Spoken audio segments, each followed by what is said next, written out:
तो हेलो दोस्तों, आज बहुत दुख के साथ ये कहना पड़ रहा है कि हमारे देश के धरोहर रतन टाटा जी का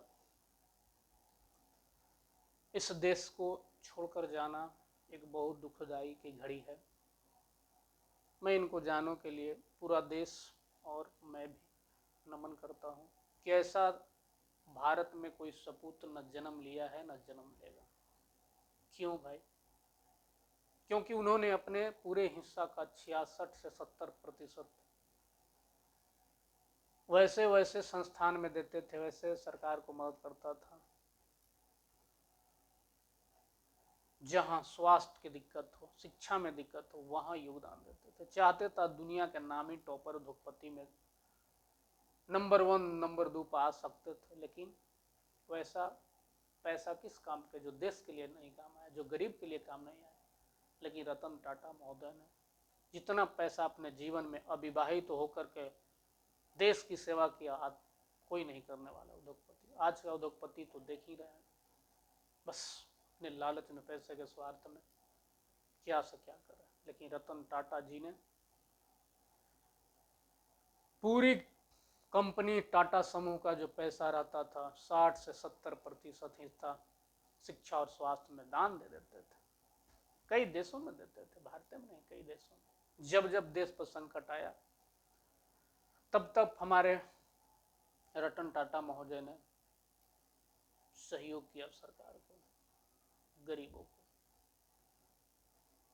तो मैं नमन करता हूँ ऐसे ऐसे सपूत को जो देश के लिए काम आए, पूरे जीवन अविवाहित देश के सेवा के लिए रहे।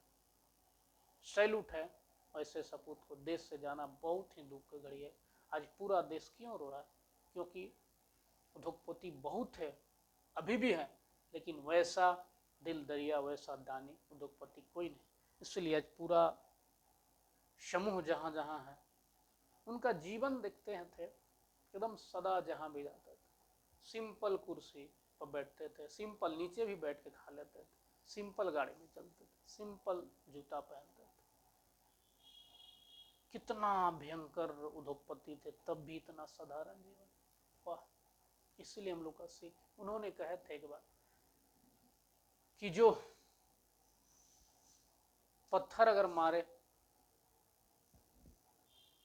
उसको हम लोग अपने जीवन में क्या करना है, उस पत्थर से महल बना लेना है और उसको जवाब देना है कि इस पत्थर से हमें हुनर है बनाने के लिए, उसको जवाब मिल जाएगा।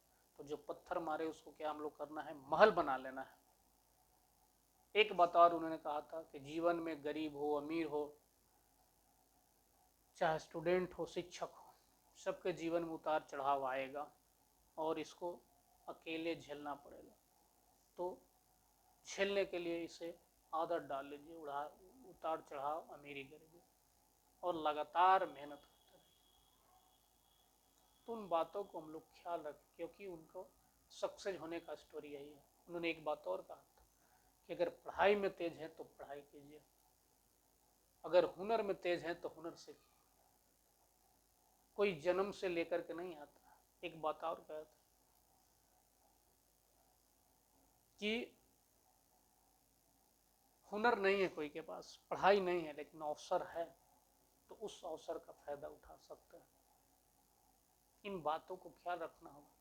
कभी भी रतन टाटा महोदय ने कहे थे सिद्धांत में अपना कि मैं न सत्ता के लिए और न धन के लिए सिद्धांत को अपनाता हूँ। सत्ता और धन मेरा सिद्धांत के पास नहीं। मैं करते चला गया, आते चला गया। तो मैं कहना चाहता हूँ सभी दोस्तों से, सभी छात्रों से और सभी व्यक्तियों से, सभी गार्जियन से, कि उनको इन बातों को ख्याल रख करके हम लोग आगे बढ़े। कोई भी अपना सहयोगी हो, दोस्त हो, उनको कभी भी टॉर्चर नहीं करना चाहिए। क्या पता कल पढ़ लिख करके, कल अच्छे बन करके, हो सकता है आपको उसी के अंडर में काम करना पड़े, तो कैसा लगे। इसीलिए किसी को टॉर्चर नहीं करें। उनको बहुत सारे पद्म भूषण अवार्ड मिला था। पद्म भूषण 2000 में मिला था, 2000 ईस्वी में पद्म भूषण, ये परीक्षा की दृष्टि से है, पद्म विभूषण 2008 में मिला था, और महाराष्ट्र वैभव, और लास्ट में मिला था असम वैभव 2021 में मिला था। 86 साल का लंबा कैरियर उनको था, बहुत ही साधारण जीवन में जिए। तो मैं सभी को यही कहूँगा कि अपने जीवन में साधारण अपनाएं और कड़ी मेहनत से आगे बढ़े। तब तक के लिए मैं उनको सैल्यूट करता हूँ, धन्यवाद करता हूँ।